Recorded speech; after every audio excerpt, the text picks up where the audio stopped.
Welcome to This Just In, the show bringing you the latest advancements in healthcare, strategy, innovation, and public policy.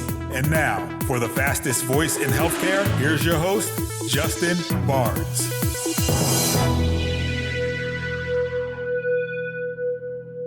Hello, everyone, and welcome to the special edition of This Just In Radio. I'm your host, Justin Barnes. Today, we're broadcasting live from the 2024 Georgia HIMSS Annual Conference in Atlanta. For those that may not know or remember, a group of us worked hard about 15 years ago to prove that Atlanta was the health IT capital of America. We had over 300 health IT focused companies in the Metro Atlanta region and are still a very vibrant community today. That's why there's almost 500 people here at this annual conference. Welcome back to This Just In Radio Show, broadcasting live from the Georgia HIMSS Annual Conference in Atlanta, the health IT capital of America, and you're one of the people that helped us build that many, many years ago. But I'm very excited to introduce my next guest and great friend of the show, Mr. Geoff Brown, CIO of Piedmont Healthcare. Welcome back to the show, my good friend. Glad to be here. Good to see you. Great to have you. So how are you, first of all? Justin, I'm doing great. The industry is evolving as it always has, and many exciting things are going on within our environment with process, people, and technology. So thanks for having me on. Always. So first of all, on a positive note, what progress, because we know what's happening out there, and there's a lot of things that don't go so well, but on an exciting note, what progress are you most excited to see in the industry today? Two things come to mind. One is the evolution as we've now started to move more technology from the prem world on the technology side out to the cloud to allow us to leverage our partnerships in ways we haven't been able to do with the old model, and some of that evolution. And then the other area is just as AI and the various applications of it now that have been enabled as folks have developed models that you can leverage and then build off of. And really with the goal of enhancing patient care services, looking at ways to engage with your customers more effectively, and in fact, allowing the technology to do things that in the past people needed to perform. And what we found through our surveys, they like the responses that come out of those environments, even more so, much more personable than sometimes our people messages. So again, just that technology, I think are the two big things that stick out to me. So diving in a little bit deeper there, because that's exciting to hear. So what would you be, over the next couple of years, where do you think AI is going to make the most benefit to Piedmont? What do you believe for your organization? I believe that it will take, I believe that the processes that people needed to perform, we're now able to allow AI to sort of summarize it. A good example of that were notes, right? People were submitting information, sending verbal messages and so forth. AI can now take that, and where a person needed to go and edit it all, now it will do it, and maybe you just review it and make a change and move on to the next. So we're able to get respond more timely to messages from patients and some of our providers and so forth. That's a huge area from a patient experience perspective. Internally, we have the same option. We can look at all of the processes for the day. We can summarize the buckets we want them in, and instead of someone having to independently slice those and out, we can have it put it in 3 buckets and have somebody cut half the time out of work that they were having to do that was mundane. That's excellent. So eliminating that has been a big part of satisfaction, and we're early in this game, as you know. Absolutely, very cool. So what trends in healthcare or digital health are you most excited to see out there? And we talk a bit about AI, but anything else that you see out there that people should keep an eye on? I would say I'm very excited about the collaboration that we're seeing, out in the vendor community.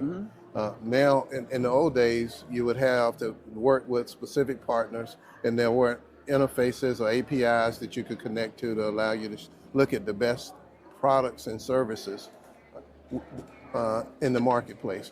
Now, because of the interoperability, interoperability has been a topic for a long time. Decades now. But for me, I'm excited about this whole interoperability again, because now we're starting to find ways to integrate product, services, people, technology in ways that you don't have to replicate. So you're taking waste out of the system. Good. And if you go back to algorithms and you're looking at the dynamics of that, you understand the importance of being able to take time out of the process, make sure you improve quality, and that you have the confidence of the clinicians and other providers that need to believe in the data.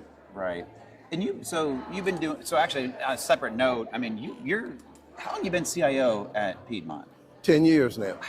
That's a long time for a CIO. That's impressive. That's got to be in the top tier of America by far, of longevity of a CIO.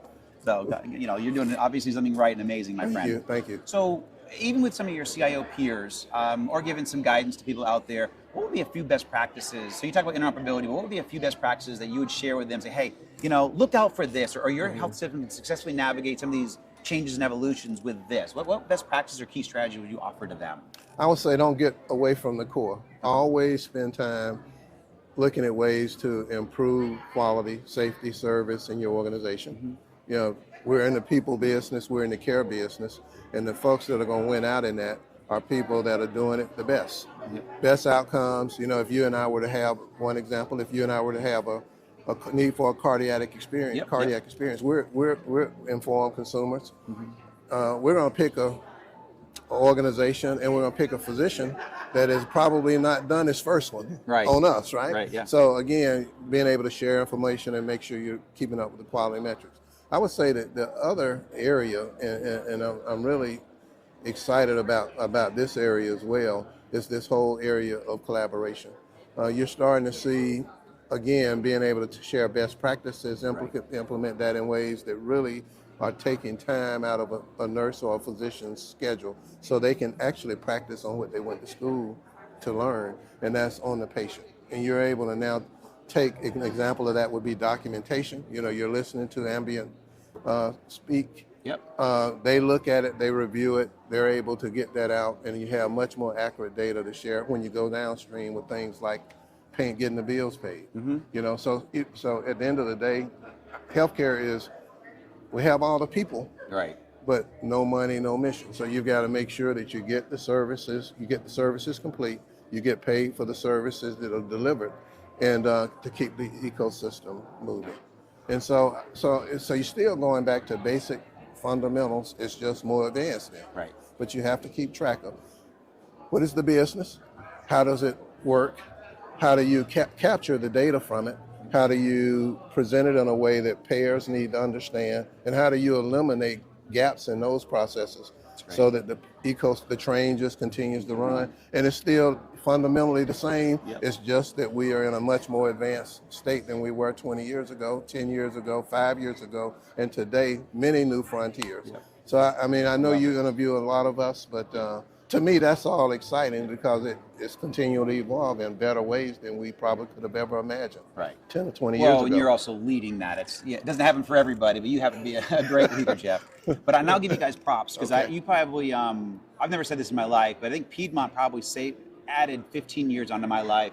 When we were selling Greenway, I was working a lot. We took a company public. I was very just intense, traveling a lot of public speaking, a lot of running a business. And I came across, was it Dr. Cohen, Mark Cohen in your cardiology? Oh, yes. He's still there. Him. Okay, so he said, Justin, he saw that I was doing a lot. And I forget even how we came across each other, just in our worlds in Atlanta. He said, come in for just come in for a physical, just come on in. And he put me through mini executive physical for my heart. And he put me on the treadmill and all this kind of stuff and breathing. And he said, you're in great shape, but you've got to really take care of yourself for the next 20, 30 years. That changed my life. So that was in probably 2011, 2012. And so, with what Dr. Cohen did, I don't even know I ever told him that. I always told him I was grateful for him. But that was a big thing because I changed my lifestyle completely. I probably lost 25 pounds at that point. I started working out almost every single day or every other day. So that one visit into Piedmont, again, probably added 10 to 15 years onto my life. Well, I will tell you what, if you can document what you did, I am going to subscribe to it. Amen. Good.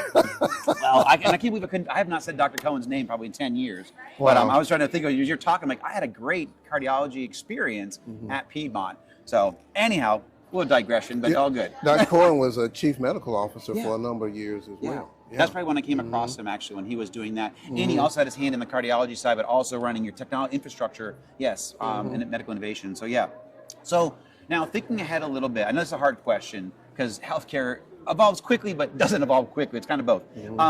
What do you think we need to be ready to navigate in 2 to 3 years from now? What are you thinking about, for your health system for Piedmont and in 2 to 3 years from now? Set yourself up the best. I believe you're going to continue to see the AI models introduce new technology that can enable activity within the patient care arena. I think you're going to start to see the convergence of analytics matched up with operational activity, and you'll start to see the analytics instead of it being in the core application that you're running. So your EMR, your EHR, your patient revenue cycle systems, you'll start to look at some dynamics that are metrics driven within your organization, and those indicators will help drive activity and move resource management around the organization, as opposed to right now people looking at things, evaluating and the delays associated with making those moves. They're automatically happen and be communicated across the organization electronically, so that you can enable those changes quicker, bring better services. If there's a shortage here, you can reallocate resources in a more dynamic fashion. And so I'm looking forward to some of that advanced technology, much like you've seen in the airline industry. Right. One time it was all about, process, and now they can anticipate when this part would wear out. Maybe we restock a certain way, supply chain, making sure that you're managing your supplies in a way that you have just in time, but also not waiting on somebody to go count and do and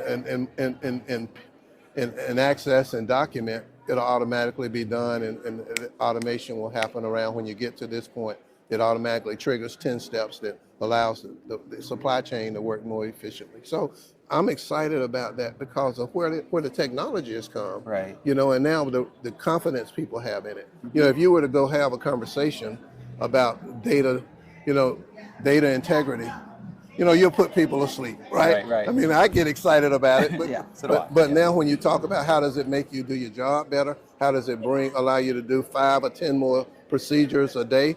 How does it make sure that you're consistent with your protocols that you're applying? And if there's an outlier, trigger it right at the time of service. Right. All of those things bring about consistent process, quality, and it enables people to do what you really need them to do, and that is to follow the model. And so excited about all of that. Yeah, no, you just did a great job, Geoff, just kind of summarizing so people talk about AI, but you just talked about why we should be excited about AI, how it should make us a much more effective, much more efficient healthcare system. But you gave it, very specific examples. Because I agree, when we talk about, we never quite know where it's going to come in or how it's going to help, but you just walked through some real specific examples of how us as patients, and then also running the healthcare system, the efficiency. When you create more efficiency, hopefully we're really stabilizing the rate of the healthcare cost growth. I mean, I don't think we're ever going to spend less money in healthcare, but if we can at least stabilize the rate it's growing, then that's great. And that's what we actually get with AI. Mr. Geoff Brown, thank you so much, my good friend. My pleasure, pleasure. Justice. It's my pleasure. Thank you. Always. We'll have you back soon. Thank you. All Take care. Have a great rest of your conference. Welcome back to This Justin Radio Show, broadcasting live from the Georgia HIMSS Annual Conference in Atlanta, the health IT capital of America. Very excited to introduce my next guest and current HIMSS president. Is that correct? Yes, sir. Yes, and Senior Vice President, Chief Information Officer for Northeast Georgia Health System, Chris Paravate. Welcome to the show, my friend. Thank you. I appreciate it. Thanks Great for to have having you. me. You got it. So first of all, how are you? How was your summer? Oh my gosh, we've had a great time. We have a new grandbaby who's 9 months old next week, and so just a great adventure. Very cool. Awesome. Are they here in Georgia? They are. My daughter lives about 20 minutes from us. Okay. And my wife is convinced that we're going to move closer. Oh, wow. So this is going to be a costly grandchild. Yes, it is. Good for you. Good for you. So obviously, I heard your opening remarks this morning. Thank you for that. What are you most excited about? Before we kind of dive into the industry stuff, what are you most excited about for the Georgia HIMSS Annual Conference here? I think it's if you look at the floor, what's exciting is that we got caregivers, providers here engaged, and they're engaging with our sponsors and our partners, not from just a sales, but from a learning and a relationship building. As I shared this morning, I've been in this industry for 30 years. Yep, same here, yeah. I know some people in this room I've known for 25 years. And so being able to connect with them and learn from them, it's not always those relationships, they span the time. Mm-hmm. And, absolutely. So you constantly are learning. And that's what's so much fun about healthcare IT. It really invigorates me not only the passion of our care delivery and what we can do with technology to deliver care, but also the people who are in the technology. Yep. and how it's continuing to change. So you bring up a good point. Also, now you're my third guest in a row to talk about collaboration. And so I couldn't agree more. I want to take a moment here because a lot of people don't realize these conferences, how important they are. They're, it's just, no, these conferences, going to the annual HIMSS conference or whatever conference you have, go there. To your point, this is my, actually, I started in 1995 in healthcare IT. So I guess this is my 29th year. Welcome. Yeah, exactly. It's like, so, I know a lot of people here too, and it's this opportunity to collaborate, learn, but then also see people, and we all help each other. So your point is, we're always learning from each other. I mean, even I know we're going to talk about some cool stuff here, but even my previous guest talked about, gave specific examples of how his health system is using AI and how he expects AI to be a big differentiator for him moving forward. I think that's kind of cool to hear, because we always talk about these little acronyms, but then also when the rubber meets the road, that's where it really means, and then where it takes shape. So, we can dive into that, but I totally agree. People need to come to these conferences, go to your local chapters, go to the national shows, and even if it's HIMSS or any other ones, it's fine. But go out there, learn, shake hands, meet, and collaborate. Yeah. So. And they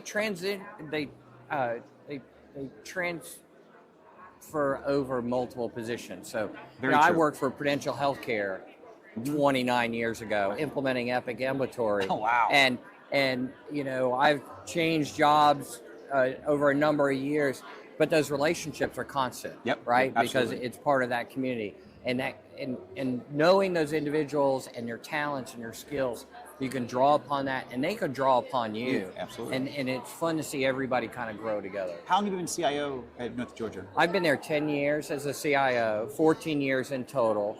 And so you and Geoff both have 10 year tenures. Yeah, I know. Wow, that's impressive for a CIO. That's really impressive. Well, that's it. It's you got first year you're developing the strategy, second and third year you're implementing it, 4 and 5 you're getting evaluated on that strategy, right? So if you last past year 5, then you've managed to do pretty well. Yeah, that's very impressive, Chris. I'm going to tell you, because that longevity for a CIO that's spot on. Good for you. Congratulations.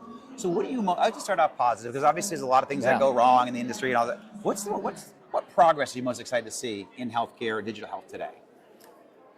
I think the industry as a whole has transitioned from a industry that uses technology to the full adoption of that technology. And that is pushing into our patient experience, our clinical experience, and our entire business strategy. And more than it ever has been before. At Northeast Georgia, we have an entire pillar around innovation.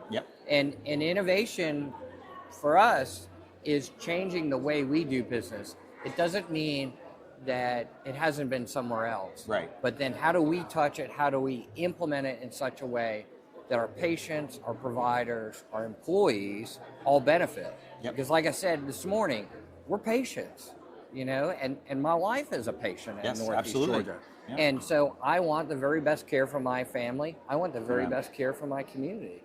And that's a passion that gets me up in the morning and helps me really think about how do we use tools like AI? How do we improve access? How do we use analytics to really understand how effective our business is?